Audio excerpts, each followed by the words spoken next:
in our capitalist society. Because Hong Kong people are not easy to see the precious value of eco-sufficiency is equal to living well, because our relationship with the nature are very distant, and they even do not think we are part of the nature, maybe. So, yeah, that's my question.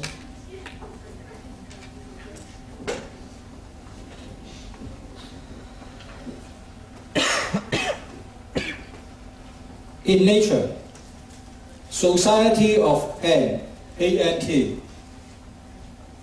is similar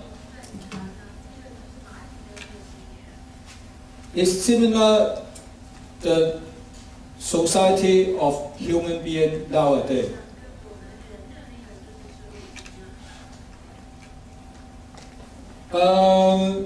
Today, banker become our queen. 以後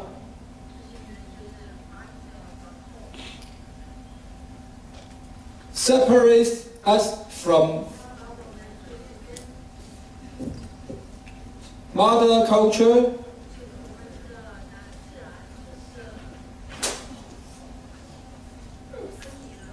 feminists,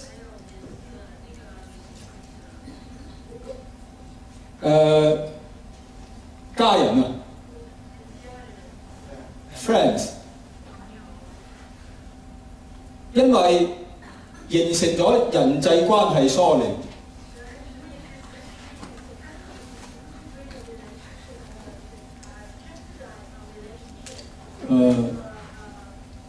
translate 人際關係疏離。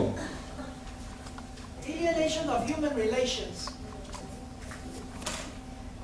Alienation of human relations resulting from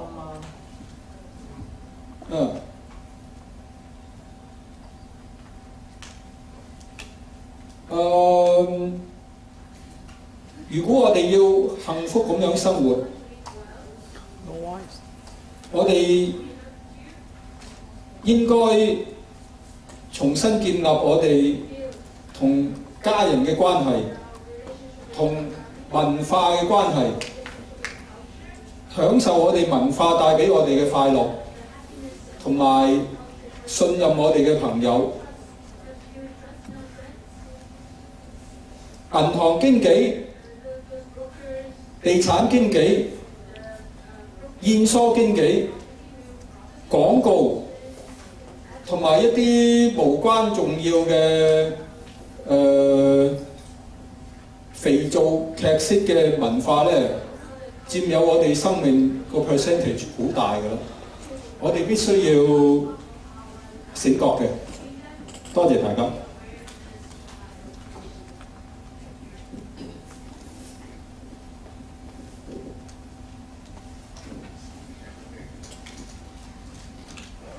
Thank Farhad from Bangladesh.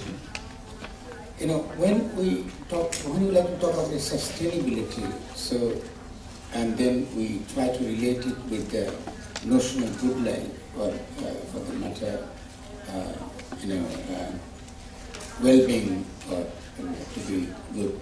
So these notions are always culturally constructed, whether we say it's good life or well-being and things like that. The problem is this kind of cultural constructions now, as we address, is most of the time it's been contaminated by the capitalist culture as well, because sometimes we can't make the distinction between what does it really mean, the value for, as we're discussing about the human beings, as we're discussing about the dialectical relationship between human beings and nature. So we need to do a lot of, I think, reflection, critical reflections on some of the notions which we carry as a kind of the legacy, the baggage. So my,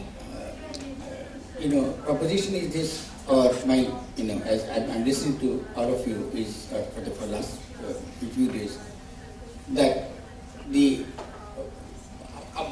as part of the whole forum, as we're participating in it and sharing our own ideas, we haven't been able still to critically face some of the discourse and the language we're using, and then and also still I think we have a long way to go in developing a proper discourse which is relevant for understanding what we really mean by sustainability.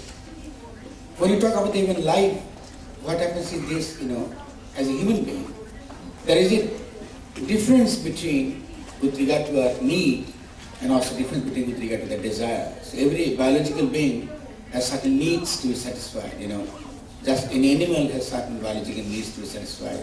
As a human being, as a biological being has certain, things to be really satisfied. But the desire is something very typical of the human qualities.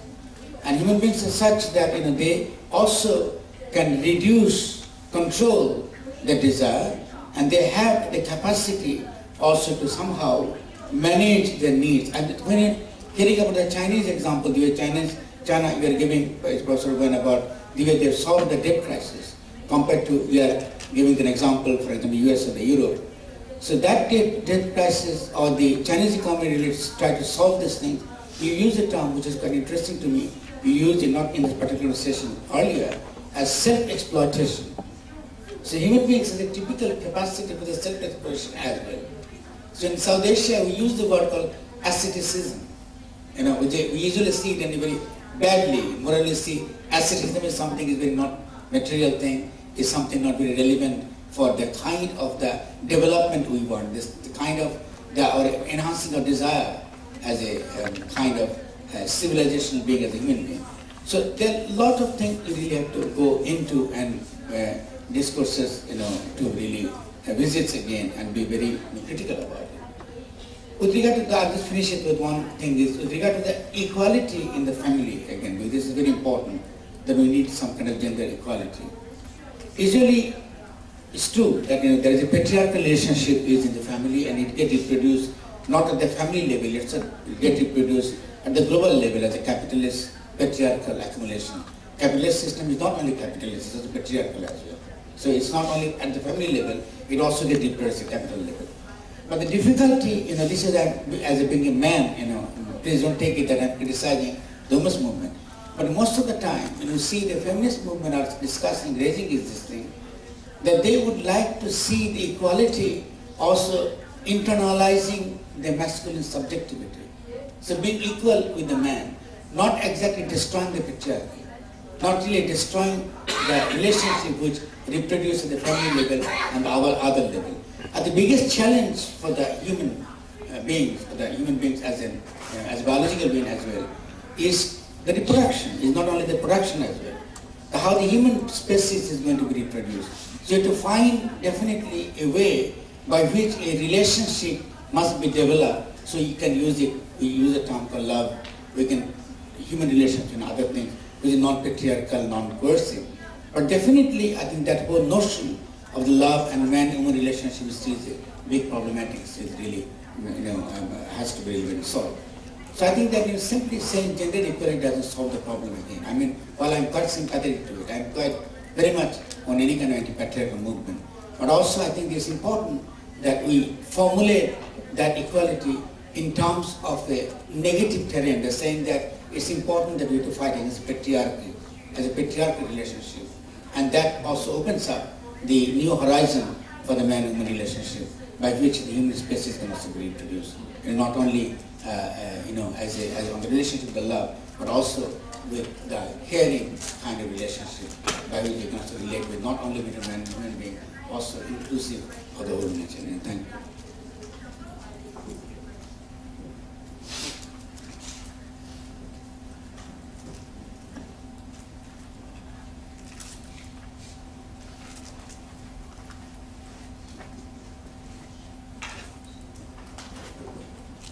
Reflections or we have time, so if you want to reflect more or interrogate or question, there is time. So yes, on here.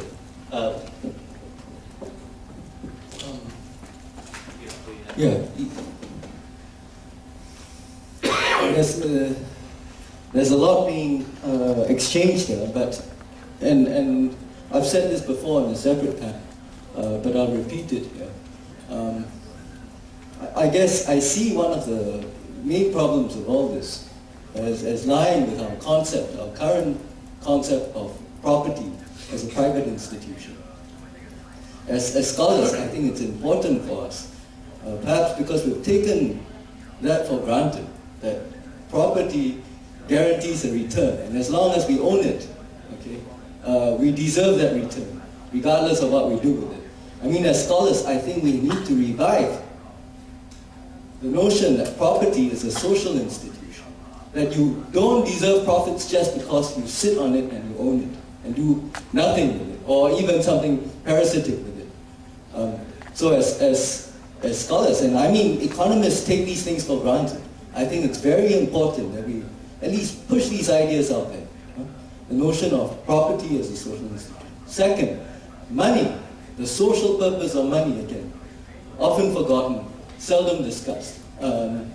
There's a branch of economics, of economic thought, the post-Keynesians deal with it a great deal.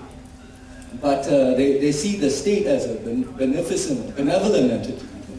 Okay? So I think that critique of money is very useful. They discuss, you know, the use of money, the social institution of money. I mean, we are also concerned about money, but there seems to be such little understanding of it. So just these two things.